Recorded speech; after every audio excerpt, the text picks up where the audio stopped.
What is the creepiest thing that's happened to you personally that made you question reality?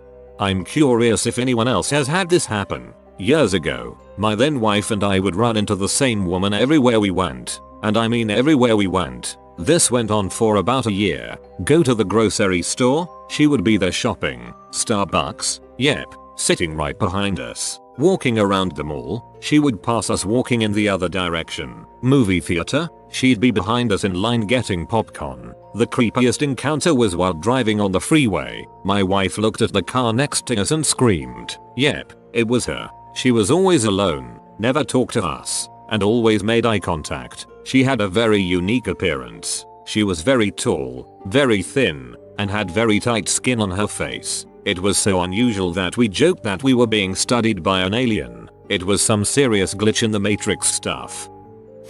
I had 2 bananas, connected at the stem part. Broke them into 2, ate one, threw out the peel, came back for the other one and it's gone. I live alone. Either I have a rotting banana somewhere in my apt or I've gone crazy. Update. It's been weeks. Haven't smelled the other banana. I'll accept that I just went bananas for that moment. Check your loft for monkeys.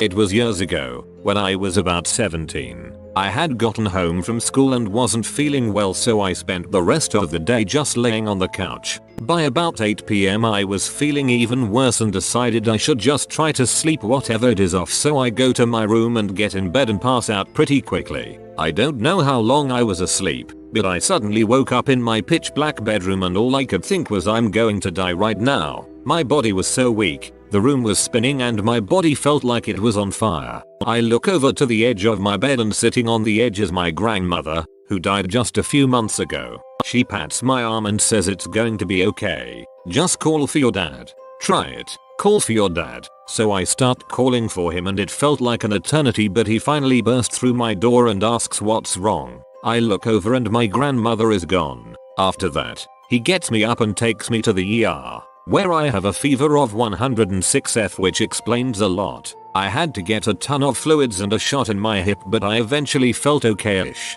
Her being there felt so real. It was so weird. I know logically she wasn't, but it felt so real. That sort of messed with me a little. I loved her dearly and her death was very sudden. We kept her ashes in a nice urn in the house under a painting she had done herself. When I got home and passed by, I said thanks to her. I know it was the fever melting my brain and maybe some sleep paralysis, but it still made me question the afterlife and those sorts of things.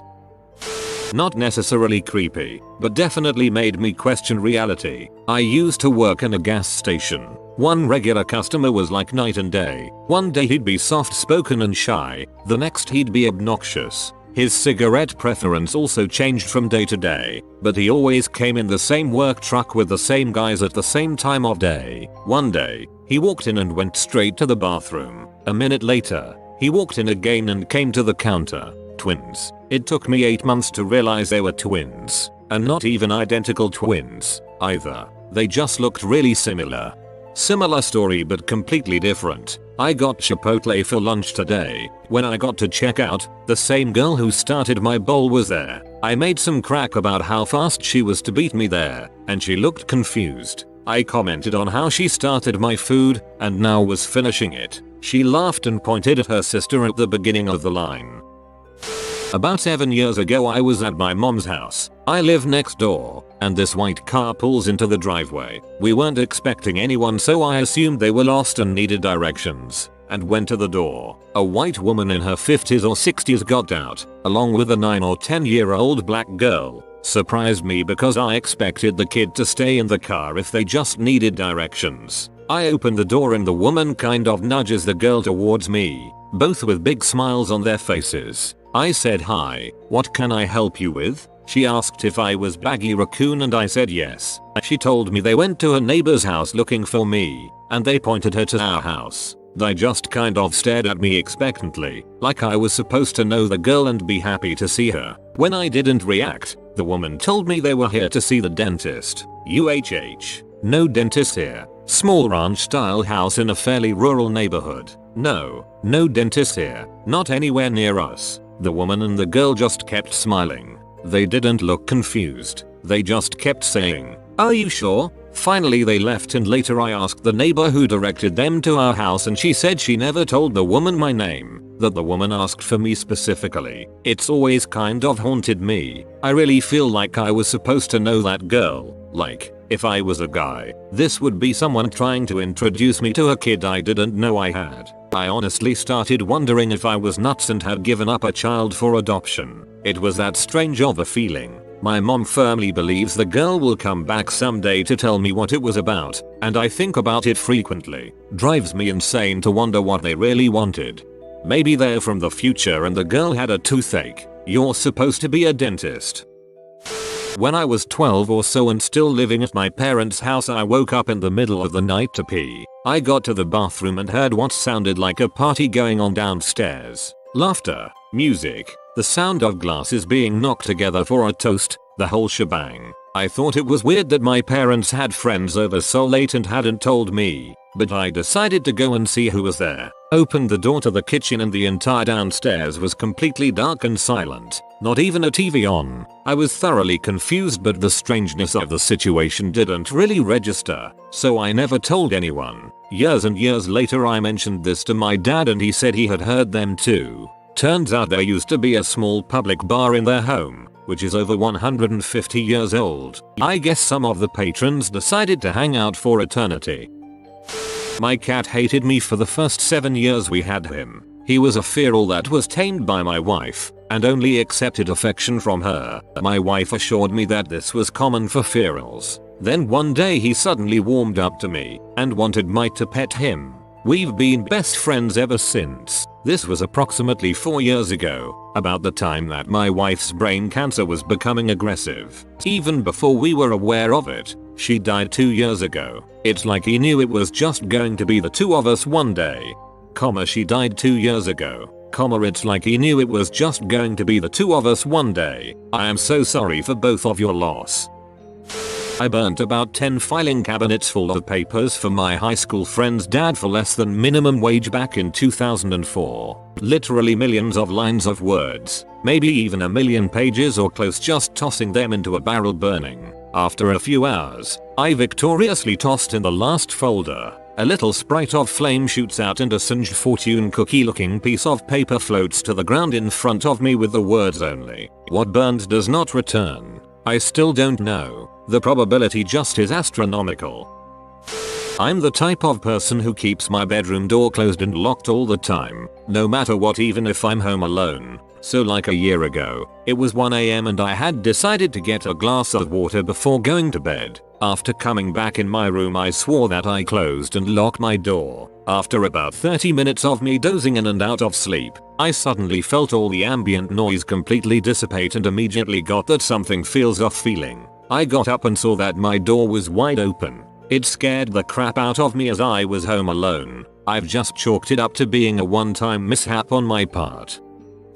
My grandfather had been in World War II and told us about when himself and a few other soldiers had been separated from his unit and were trying to get to Normandy. They had gone through a clearing in a wooded area but had to drop when they heard something approaching. They were on their bellies in low grass when they saw 20 or 30 German soldiers running across the clearing, clearly in a state of panic. Then they just froze in mid-step. He said they resembled statues and that some weren't even touching the ground, and that there was no noise whatsoever, even the birds had gone silent. After a few seconds came a loud noise like metal scraping on concrete and the frozen soldiers started to become blurry to the point at which they vanished without a trace. This had been reported by all of the soldiers that were present and all were called to the War Office London after their return to the UK, where they were pressed on what they saw over the period of a few days, and were taken back to the same spot in France shortly after the war had ended. Surprisingly, when they got there were other men sharing the same accommodation who reported similar occurrences in the exact same area. They were all taken to the woods and had to describe where and how the events took place. My granddad had said that the entire area was guarded heavily and that part of the ground was heavily excavated. The strangest thing of all, the other, he said, was that there were hundreds of dogs in the area, just milling around for no apparent reason. They returned to the UK with a gag order ordering them never to speak about any of this. He went back to the same spot in France before he died in 1985 and said that the area had been covered with unmarked warehouses and was guarded by an unusually professional security company. He reckoned they were military. I've tried to find out more about this but can't find any records of it, but I do remember one of the guys who he was with the day he used to come and visit sometimes and referred to the place as the Splintered Woods. This sounds so familiar. I feel like there's another post about this same thing somewhere on Reddit. Also, let the record state, zoinks. It's not even that creepy, but the first time it happened was the first time I've ever considered that anything supernatural might be real. Very occasionally at my desk at work I hear breathing in my left ear. There's a wall behind me, a window to my left, but you can't hear any outside noise. I don't feel a breeze or anything, I just hear it. It's peaceful and sad, like a sigh. My first thought was air conditioning, but it's such a clear sound that just cuts through everything as if it's coming from a whole different world to the general office noise. It's very definitely only in my left ear and I never hear it anywhere else. Every time it kicks in I very calmly just get up and leave my desk for 5 minutes, and when I come back it's gone. I can think of a few things that happened in my first year of college. I used to live in an apartment kind of place on campus with 3 other people. We all had our separate bedrooms, but shared a living space. It was on the 7th floor. To give a better idea, once, I woke up at around 2 AM to find that my phone was automatically playing a song. I closed the app, but it happened 2-3 times again. I would have put this down to my phone being weird, but then one of my roommates told me the exact same thing happened to her as well. This wasn't all. A few days later, I woke up to a beeping sound coming from my phone, and when I checked, it was apparently a sound recording. The duration showed as 0.00 though, which meant that it shouldn't technically play at all. I deleted it immediately. Another time, my roommate and I were watching a movie and had stayed up till 3. It ended and she went to sleep. After a few minutes, she burst into my room and asked me what I was doing. I was confused because I was just lying in bed, reading. She said that she heard very weird noises from the window, which she assumed I was making to scare her or something. I went to her room and it sounded like heavy breathing, sighing. I told her it is just the wind. We opened the window and saw that the trees etc were completely still. I don't have the same phone, room or roommates anymore, even though I still stay on campus. Phones are so weird. My mom called me in the middle of the night freaking out because she had gotten a text from me that said goodbye at like 3 AM. I did not send the text. The only thing I can guess is that it was one that got caught in limbo and got sent like several days, weeks later. She thought I was in danger. This is Pizza Cat. He looks for people like you to befriend and give them the gift of unlimited pizza. This can only be granted if you comment Pizza PLZ. If you are new to the channel, you can subscribe. I publish new videos every day. Until then, check another video, or don't. Either way, have a great day you magnificent people.